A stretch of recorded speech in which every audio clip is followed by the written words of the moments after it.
Big story on the coronavirus today. Federal health officials recommending vaccine providers hold off on administering the Johnson & Johnson vaccine for now. This comes after 6 cases of rare blood clots were reported after receiving the shot. KTSM 9 News reporter Stephanie Shields is live in central El Paso with what local providers are doing.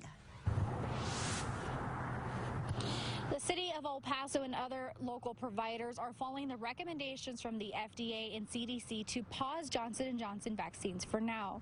KTSM spoke with a local couple who just got that vaccine and a doctor who says this isn't reason to panic.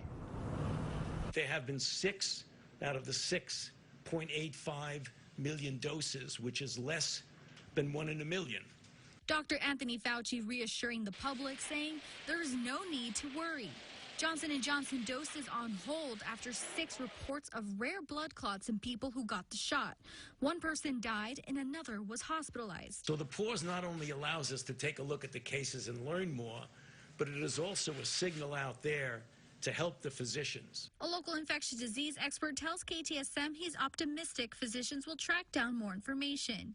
He says health leaders will probably determine guidelines for who should get the Johnson & Johnson shot. This vaccine will have a use. I don't feel that there will be a problem with finding patients that will be more than happy to get this vaccination.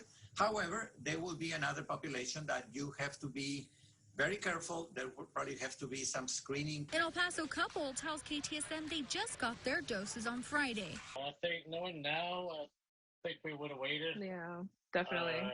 The blood clot cases were reported in women ages 18 to 48 who developed symptoms 6 to 13 days after getting their shots. I'm not try not to let it get in my head where it's like, oh my God, okay, do I feel short of breath now, or do I feel like, okay, why is this hurting? But doctors advise the public to just monitor their symptoms and are calling the clots extremely rare. But I guess it's just like I said about getting in your own head and just kind of like, great, what if I'm like the 7th? They're like, you know what I mean? Just nothing's happened so far, so I'm pretty sure we're okay.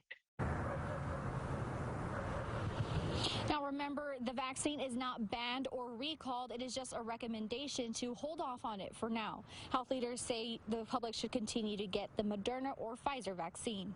Live in Central El Paso, Stephanie Shields, KTSM 9 News. Stephanie, thank you very much. And if you've received the Johnson & Johnson vaccine, the Texas Department of State Health Services says it's a good idea to monitor your symptoms.